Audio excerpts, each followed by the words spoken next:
We now move on to the next session, which is tourism. Rumour has it that it's an activity of reasonable importance to the Portuguese economy. So we're going to give it a good airing here. And first of all, we have a presentation by two of the consultants, Duarte Moraes Santos, who's head of hotels at CBRE, and Paula Sequeira, director of consultancy and valuation from Savills. After that presentation, our friend Richard Becks will be moderating a round table. Richard is well known to those of you who have been here before as co-founder of Real Asset Media. I think he also does some writing and journalism, probably what is his spare time, but he will be moderating a round table with investors and will be looking after the next WooClap question. So over to you two, please. Thank you. Thank you very much. So, good afternoon, everyone. It's a real pleasure to be here on stage and to share it with Paula Sequeira. Paula, as you see, is Director of Consultancy and Valuations at Savills Portugal. My name is Duarte Moraes Santos, and I'm responsible for the hotels team here in Portugal. So, first of all, congratulations to the organization. I don't think I've seen this room so full and outside as well, so congratulations as well, Antonio. And this is actually a very good way for me to start this presentation. It is the clear signal of the interest in our country, and that's exactly what translates into the touristic sector as well. So, spoiler alert to the topic of the presentation, it is indeed a golden marriage, but as any other marriage, it comes with some obstacles, it comes with some difficulties, and even in some cases with some occasional therapy. We are, of course, not there yet, as you will see, and hopefully will not be for the next years to come. This is exactly what I will be discussing and presenting. So where are we going, where are we coming from, and the obstacles that we see ahead. And then we will do a deep dive with Paula into the branded residencies, where we will see both global and locally the impact of this segment within this industry. So starting from the beginning, what a world we live in, right? Paulo Portas just before presented to us a macroeconomic and view and geopolitical view of the world right now. We have wars in Europe, in the Middle East, eventually even more to come. A lot is being discussed this week. We have the tariffs being imposed, so the trade war. We have political instability pretty close to us with the third government in just 12 months in France. And it is exactly in this context that we see tourism flourishing. So this is a graph with a 10-year time frame, and we still expect 2025 to become another record year. So we see that from 2014 to 2019, we basically multiply the total lodging revenue by 2. And then if we compare to 2014 to 24, we actually multiply the total lodging by 3. So this is the growth in just a decade of the total revenues of this sector. And not happy with it, when we look into 2025, we have July year-on-year 10.6, so still 2 digits growth. And if we think about the year-to-date, this is the year-on-year, the year-to-date is 8.4, so still very expressive in relation to the growth. If we then go back and we increment this series to actually include 10 more years, so looking at the 20-year period, we basically see 2 moments. We see the moment of the nationals, which is the 2004-2014, more than doubling in that period, and internationals were not increasing at the same pace. And then we see from 10 to 20 million in the last decade, so 2014 to 2024. So, and this is massively important, namely in the recovery that we have assisted after the COVID. Because if we look at the graph on the right, we basically have occupancy recovering by 2023, so back to the pre-COVID levels of 2019, but it was ADR actually pushing up the performance of the sector, 35% growth, which means a 40%, roughly 40% growth in the RevPAR.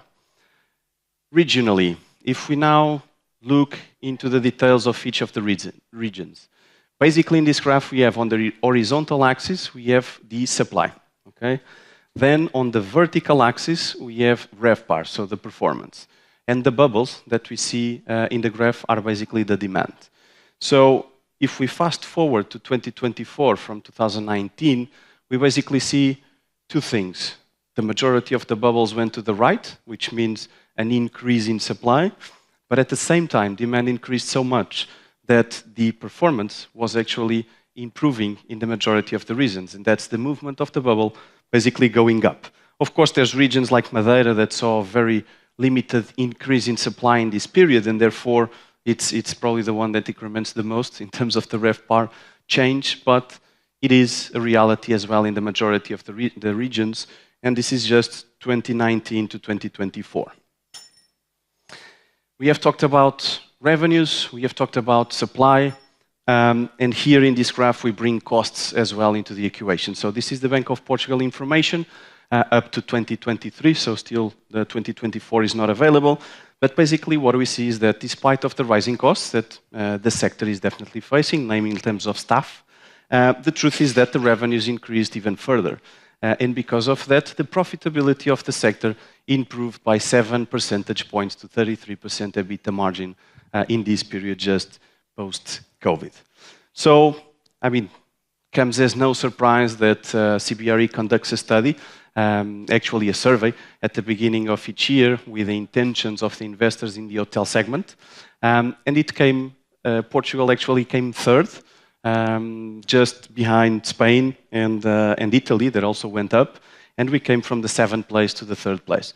So this amazing performance that we have seen over the last few years definitely translated as well to investment. Now, as we've seen in the poll just before I entered the stage, the availability of opportunities is probably what limits the growth of the investment.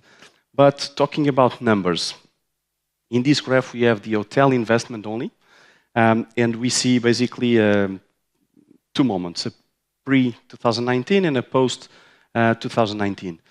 Forgetting about COVID, we have two spikes in the graph. So basically we have 2019, we have 2022, which is basically when we saw a few portfolios trading in the market. So we have the Tivolis in Lisbon in 2019, also Swiss Life, and then of course in 2022 we have the Crow portfolio.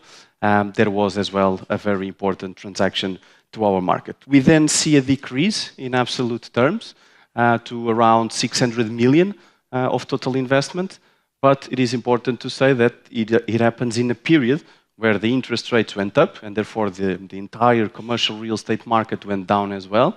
And two things emerged. First, the hotels as the second segment, asset class, in terms of total investment, and with a weight that is close, as we can see there, close to 25% in this period. This is by far much more than the majority of the European countries. Now, this all comes with the costs. We have seen one of the costs, and probably one of the most pressing topics of our industry right now, is the over-tourism. In this, basically, we do a very simple division of the overnights for the resident population to actually analyze the touristic load. And we see it is undeniable that both for Lisbon and Porto, this is becoming an issue. If we put it into an European context, which is important because there's always people worse than us, and in this case, if we look at Venice, the numbers are a bit of a disaster. It's a very small city. But if we look closer to us and we look into Barcelona, if we then compare on a per-person basis, Lisbon is actually pretty close to Barcelona already. If we look at the per square meter basis, then Porto, being a smaller city, is actually closer to Barcelona, although far, but is actually closer to Barcelona. So this is exactly this is exactly the point, and this is exactly the moment when we are still not facing the issues that the decisions needs to be taken. And either we will follow the footsteps of the other countries, and there's a lot of measures, interesting measures being taken in the different countries, even in Japan, that could be of interest to us. But being Portugal, such a small, but at the same time, so diverse country, an integrated strategy and probably inter-regional strategy is definitely of essence, because it's not more about beds, it's about the meaningful experiences that we need to bring to Portugal. Finally, another cloud or obstacle, and Paulo Portas also touched on the majority of this. What you see in this slide is the top 5 markets in terms of revenues to Portugal, and I mean, arguably all of them have issues, right? So we just saw that. But 2 also important messages. The first one is that we have achieved a pretty significant diversification over the last years. The US wouldn't be in this graph if this was a slide for 2019. And actually, the US is now the most relevant market for Lisbon, by far, in comparison to the number 2. And finally, it's also true that the recent agreement on tariffs brought a better outlook going forward, and therefore there's hope that the economic growth of these countries will be sustained, as well as tourism. So all in all, we have seen the fundamentals in this industry are definitely strong. The investment continues flowing, although there's not a lot of opportunities, and the investments or the opportunities are appearing not only in different regions, but also in different products as the ones that we see here. So thank you very much. I will pass now to Paula, that will enter into the details of the branded residences. Thank you, Eduardo, very much.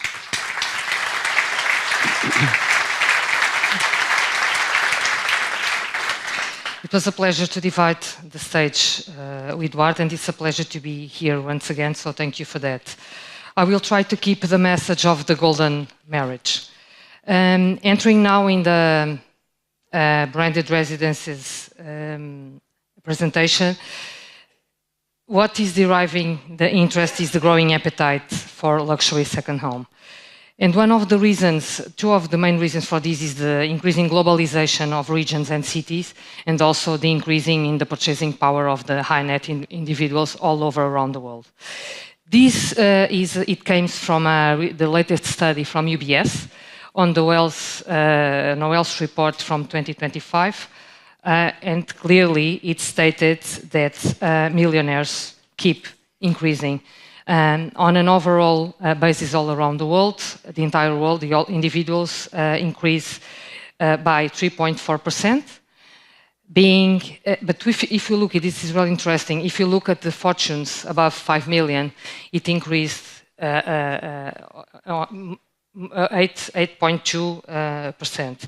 Another graph, and this will continue. This will continue. So the forecast from the same report, the forecast from the next 5 years, they also state an increase of the purchasing power. So on an overall basis, it will have, it's forecasted an increase of 3%. Nevertheless, stated, I would like to point out the increase of North America, which by far surpasses the 3%, and it stands on 5%. Another interesting graph that I would like to show you, this is from a different report, it's from a Capgemini survey on their clients, and I would like to point your attention to the component of real estate. So from all the breakdown in terms of investment, real estate steadily accounted for 15%. But in the past 2 years, 2024 and the beginning of 2025, it's increased for 90%. So taking this, and since the world is keep on increasing and having and creating a higher net of high net worth individuals, we have a good opportunity for the market of branded residences. Not going deep on the explanation, on the concept, because I know that majority of you are acquainted with the product. There are, nevertheless, I would like to state that there are key factors for this to be a success, which is the very best location, a wide range of services in terms of amenities and services, visionary architecture and design, and also market-leading residential management. They also can assume different formats according their town planning classification. Namely, they can be seen as an investment product or as a residential product. Also, in terms of the operational integration with the brand, we can also see different kinds of structures, like standalones, co-located or condo hotels. Branded residency started in US in the late 80s. It started before, but the way we see today, the way it's called the branded residences, it started in the 80s. And it kept more or less really steady until 2015. And then it had a huge increase. So nowadays, the market accounts for more than 700 residential schemes between completed and in pipeline. And completed, sorry, because in pipeline, it is forecasted that more 7 and 900 schemes will come out to the market. This graph is really interesting, and you will see that from the map, two big clusters, they are coming out. One is America, right? Because it was the birth, inception of branded residencies. And the other, it's Asia Pacific. It's, we at Saville, since we cover and we work and we tackle the entire market, we believe that in the in the next 10 years, it will revive with North America. Also, we can say that Dubai is one of the regions where it's most active in terms of this market. And it's followed by other regions like Miami, New York, Phuket, or London. Also to point out that we are seeing emerging markets, emerging cities increasing highly in terms of this market, namely Cairo in Egypt. It has foreseen increases of more than 500 or 800% in terms of number of schemes that are completed and foreseen to come to the market. Last but not least, resort locations. Resort locations are also an opportunity. They have been since then, and it will continue to be. If we look now at top 10 countries in terms of globally or Europe, you will see the huge difference between the left side of the graph and the right side of the graph. So when you look at global, Americas completely stand out with 400 schemes in between completed and in pipeline, immediately followed by United Arab Emirates.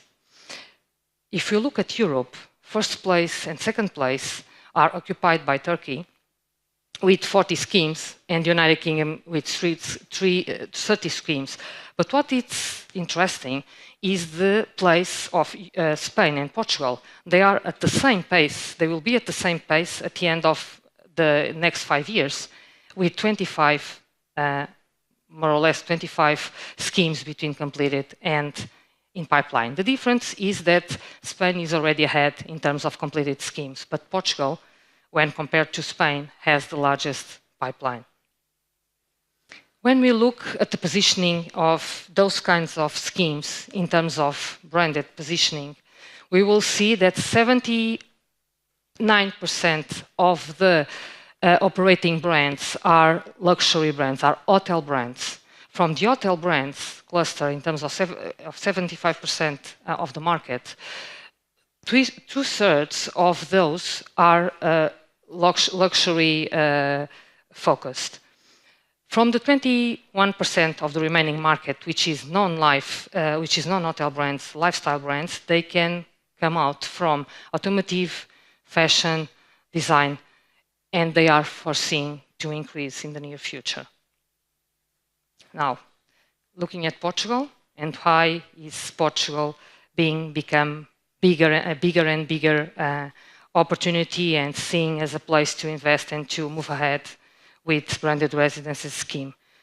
The majority of the key factors that are pointed there you already know. Climate, connectivity, international knowledge, investment, in fact, our real estate is becoming, the value of our real estate is increasing every day, it keeps increasing. This is a reflection of what I just said, right? Every day, almost every day, I'm exaggerating, I know, but we have constant news about famous singers, famous actors, even the royal family. They have been news about moving here and buying a house. The last one was Mick Jagger. Everyone knew about what he's doing, where he's eating, so it's lots of buzz around this, but it's a reality. One thing, when we look at Portugal in more detail, as I already said, Portugal was since the beginning seen as a second home destination, second home buyer's destination. And with focus mainly in the Algarve for international buyers, and also moving ahead to Lisbon on a wider, in the wider areas such as Cascais. The dots, they don't represent projects, right? It's only to represent where the region is more is receiving and it accounts for more projects. They don't represent, because when I was looking at this, I thought, oh my God, we don't have so many schemes, namely in the Algarve, it's so many dots. So what's happening here? So the dots don't represent necessarily a scheme. So in terms of completed and in pipeline, we'll have more or less, and these are from the beginning of the year, so it's for sure there are more now. So we have more or less forecasted in the next 3 to 5 years to have more 1,200 units of branded residential product spread of 14 projects, the majority of them, once again, being in the Algarve. Nevertheless, we are seeing those kinds of projects moving into other locations, namely urban locations like Lisbon, Porto, Comporta, Melides, so they are being spread out. This, in terms of detail, this is with, which I already mentioned. So we can say that we started in 2010 with the first branded residential scheme, and since then, as you can see, it was steady until 20, if I'm not mistaken. I don't have the number, in 2015, and then it starts growing, and nowadays it's a boom. So in the recent years and forecasting for the next 5 years, it's really a boom. Where to next? Well, there should be a new era because we already heard a lot about the importance of services, of amenities, of sustainability, and we are seeing now the increase of standalone projects and which came usually along with non-hotel brands. And why?